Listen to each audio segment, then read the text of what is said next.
Our next speaker, our next gubernatorial candidate, hails from the Democratic Party, but we won't hold that against him.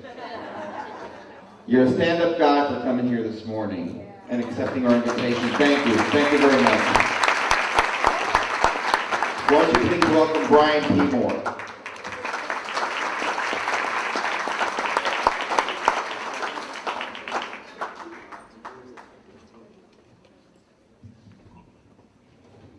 Thank you very much. Appreciate the opportunity to appear before you, and want to recognize and acknowledge Juan Carlos Bermudez, Esteban Bobo,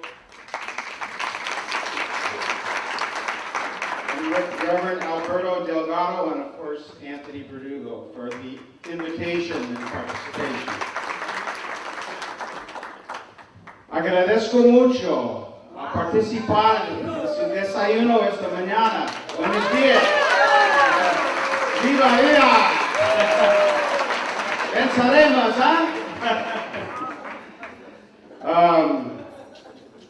I came here in my car. I left at 1 o'clock this morning. I got here at 8 o'clock from Hernando County. I didn't come in a plane. But I hope to. And Mr. Verdugo did say that I am of a different philosophy. So I'm going to balance off the morning, I hope, with a different philosophy and a different approach. And I ask for your patience and your understanding and your openness. And Anthony was very gracious when I did say, Anthony, you sure you want me there? And he said, listen, we're a humanitarian group and we want to open ourselves to new ideas, and we hope that we can also convince you of our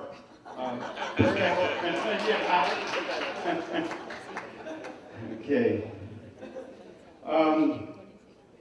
I'm going to tell you a little story here that's probably going to test you a little bit. In 2006, I ran for the U.S. Senate as an independent in Florida against Bill Nelson, the Democrat, and Catherine Harris, the Republican. And they had a debate over at Central Florida University, and it was sponsored by the National Public Radio affiliate here in Florida at a public university. But they didn't invite anybody else, any of the independents. So I decided that I wanted to be recognized and participate. So I flew to Cuba, Havana, Cuba, and I had a press conference there, and the Associated Press and CBS Radio covered it.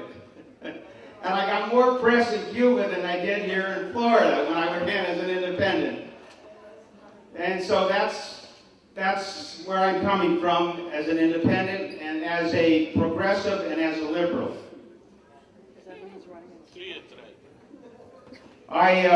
I'm one of 7 children of an Irish Catholic family. I was born and raised in Oakland, California, of a blue-collar family. My father and grandfathers were railroad people. I was 5 years in the Franciscan Seminary in the missions of California, Mission Santa Barbara, Mission San Luis Rey, and Mission San Miguel. I'm a practicing Catholic and I attend Mass every week. I worked my way through high school and college as a sheet metal worker and a carpenter. I played baseball, basketball, and football in high school, and I played baseball in college. And I still play baseball every Sunday for an adult baseball team. I really believe in physical fitness and athletic. I'm pretty hefty, but I can still hold my own. I'm left-handed, both hitting and fielding, first baseman. And politics. And in politics, yes, I'm to the left as well. Very good. I like your humor. There you go. That's what we want. I have a bachelor's degree in philosophy, which was required from the Catholic Seminary. I left 2 years before ordination. I have a master's degree in public administration from Arizona State. I served 3 years in the Peace Corps in Latin America, Panama, and Peru. And I spent 5 more years in public health programs, deworming children in the favelas and barriadas and inner cities of many of these cities in Latin America. The rural farmers were migrating to the urban centers as a phenomenon in Latin America because of the poverty. I came back from Latin America to California speaking Spanish, and I was hired by a consulting firm because Governor Ronald Reagan in California wanted to transfer the Medicaid programs into the prepaid help to the private sector. And I got involved in HMOs for the next 25 years. However, in the mid-'80s, after working in HMOs in California and Utah and New Mexico and New Jersey and Washington, D.C. and in Annapolis, Maryland, President Ronald Reagan ended the HMO program. By the way, that was a program that was co-sponsored by Ted Kennedy, the Democrat, and Dr. Roy, the Kansas Republican. And at that time, it mandated employers to offer HMOs along with indemnity plans to foster and promote comprehensive care. And that's what I did for a long time. But President Reagan cut out the HMO program, so I went to Wall Street to look for private money, investors. Little did I know that I contributed probably to the wholesale takeover of HMOs by the private sector, and a lot of the consumers lost, but many individuals became multimillionaires because of that switch. I'm a civic activist, an anti-war activist, a promoter of national health care. I was a volunteer in politics for 20 years and a candidate for 20 years. I take on causes based on principle, based on what I believe is right, just like Mr. McCollum does, as his sponsor this morning said, that he stands up for what he believes in no matter what, and sometimes all alone, and that's what I have done. There's two philosophies in the Democratic Party. There's a conservative corporate philosophy, and there's the liberal independent philosophy. I represent the independent liberal sector of the Democratic Party. My opponent, Alex Saint, in my opinion, is a conservative and dependent upon corporate money. I want to give the rank and file Democrats courage and embolden them to stand up for what they believe in and to promote issues and ideas that have not been expressed by the party for a long period. They always end up voting for the lesser of two evils. I will be a governor that utilizes state government quite a bit. Why? Because we need to rebuild our economy, and the private sector has failed us. The private sector has failed us in the banking system, in the financial institutions, automobile industry, oil industry, health insurance industry, even the property insurance in Florida. The private insurance companies offer to some counties and not to others. They don't give rates across the board nationwide, and they're very selective. On the other hand, the government has failed us too in immigration, bailouts, FCAT, health reform bill. And for the last 10 years, yes, we've had big government under both parties, Republicans and Democrats. My platform is one of growth. No cutbacks, no layoffs, no furloughs, no tax write-offs for corporations, no slash and burn, and no new taxes either. How? I will establish a non-profit state banking system similar to what exists in North Dakota right now and has been since 1919. They are $1 billion with a surplus of $1 billion.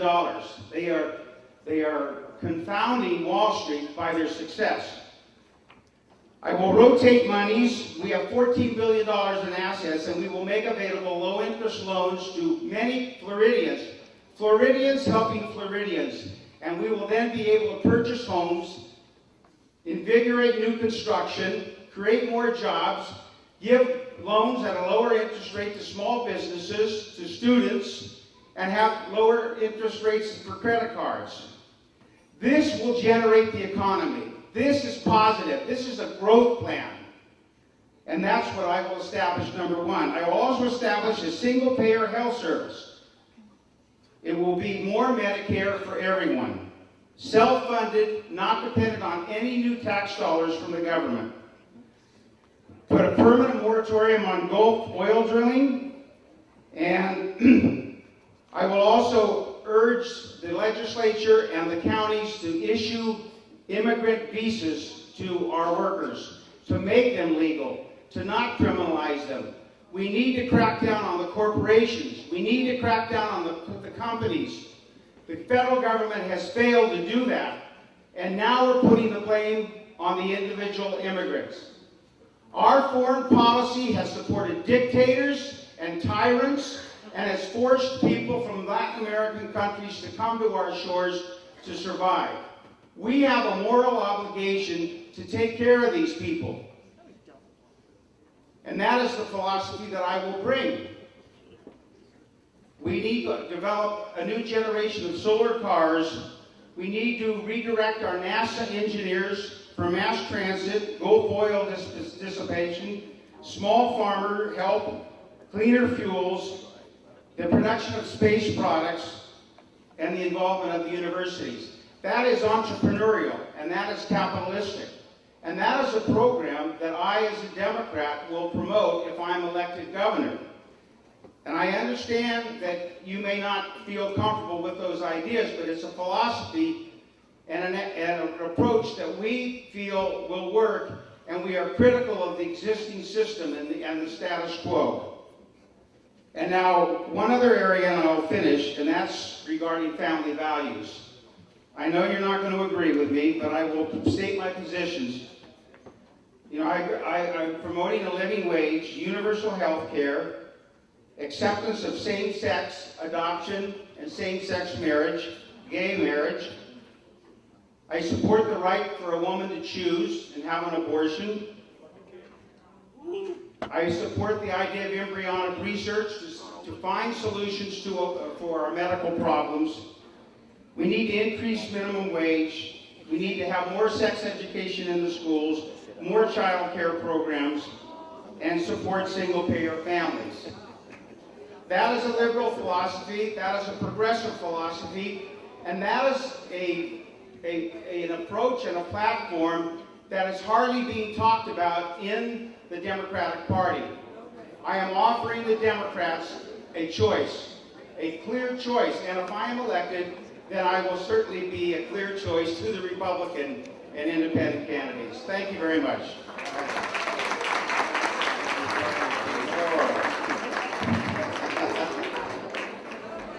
Okay, folks, please let's keep the proper decorum. If we can. I know I'm finding it very challenging myself. But with all due respect, before I introduce our next gubernatorial candidate, which you're definitely going to want to hear from as well, I just want to say this, and with all due respect. You mentioned Cuba, and I just want to say this. There's nothing progressive about tyranny. There's nothing progressive about tyranny.